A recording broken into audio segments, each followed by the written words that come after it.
I'm on my way to Syria's border with Israel, just an hour drive outside of Damascus. A government escort guides me to the last checkpoint. Syria and Israel have been in a state of war since 1948. Syrians say there can't be peace until Israel returns the Golan Heights, a strategic mountain region that Syria lost in the 1967 Arab-Israeli War. It came as a surprise last spring when Syria and Israel revealed they've been holding indirect peace talks. Up ahead is the Israeli-occupied Golan Heights. There are Israeli flags flying. Up there you see Israeli listening posts. If there were a Syrian-Israeli peace deal, Syria would regain all of this territory.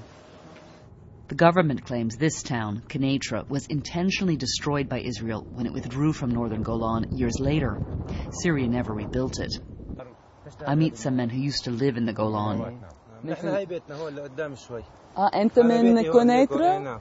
قدام شوي بيتك مش راية دمر فالواحد بيجي بيتذكر يعني أرضه هيك سبحان الله وبيته وشجره هي كانوا هون زارعين أهله هي كذا يعني بتلاقي بضل حسرة بقلبه للواحد في حزة نفس من الداخل. نعم نزحنا من الجولان الآن نحن في مدينة دمشق أو في أطراف مدينة دمشق فبنشتاق دائما إلى الجولان. شو رأيك بالاحتمال اتفاق سلام بين سوريا وإسرائيل؟ هلا في حوار بين الاثنين، شو رأيك بالاحتمال اتفاق سلام؟ يعني نحن نتمنى أن يحدث سلام. أنا شخصيا عندي شك يعني أحس بأنه هذه المحادثات قد لا تثمر عن شيء. وما يعني مصيبتنا نحن بنشك فيهم بعدم المصداقية، ما في مصداقية. هو هذا اللي بخلينا نحن غير واثقين إلا يمكن لنشوف على الواقع على أرض الواقع هذا الشيء. But that's a question many have about Syria as well. Is it serious about signing a peace deal, or is it just in talks in order to curry favor with the West? I head back to the capital to meet the director of a government-backed think tank. Samir Taki has been advising the state in its talks with Israel. He says Syria is sincere about peace, but that talks will only succeed with the backing of the United States, which so far has refused to endorse them. The U.S. says Syria is a rogue state. It claims you enable jihadis, you facilitate Hamas and Hezbollah, you're destabilizing Lebanon.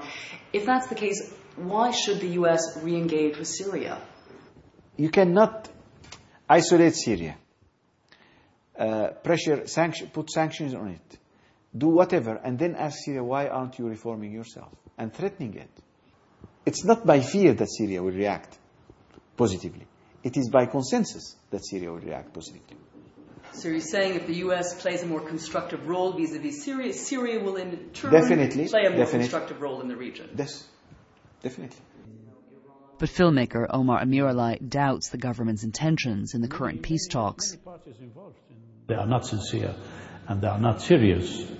And it is just to show until the end of the Bush era that they are not those bad people and they are not those troublemaker in the region. Despite this, Amiralai believes the next U.S. administration should call President Assad's bluff. If Syria claims the main obstacle to reform is the return of the Golan Heights, then give them the Golan and put Assad to the test. He will be obliged to make some changement. He don't have anymore this false pretext, because today he's putting people in jail, he is closing the country, pretending that Israel are menacing the region, etc.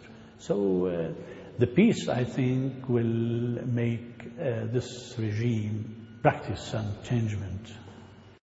Paul Salem, a political analyst and friend of mine, agrees that the current peace talks could present an opportunity for the U.S. Syria is interested in getting back the whole Golan Heights. It would be an immense achievement for Bashar al-Assad, the president, and would force him to fundamentally change his regional and foreign policy. The question once again is whether President Assad's recent overtures to the West signal real change and whether the next U.S. president should engage him. Syria continues to back groups that are in opposition, of course, to U.S. interests in the Middle East or in Lebanon.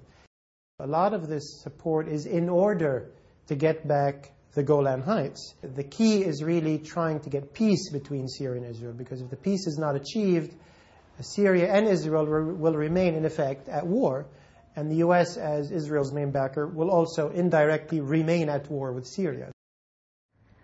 So this is a very risky situation, and the lack of American leadership is very much deleterious and very much dangerous in such a region. You need a strong superpower to manage all these We need a leadership. players. We need a consensus at the level of the international forces. If those forces will begin to fight, like in Georgia now, this region will become a black hole that will suck the whole world in it. There's much more to explore on our website. Discuss the world and tell us what you think of our stories from a small planet at pbs.org/frontlineworld.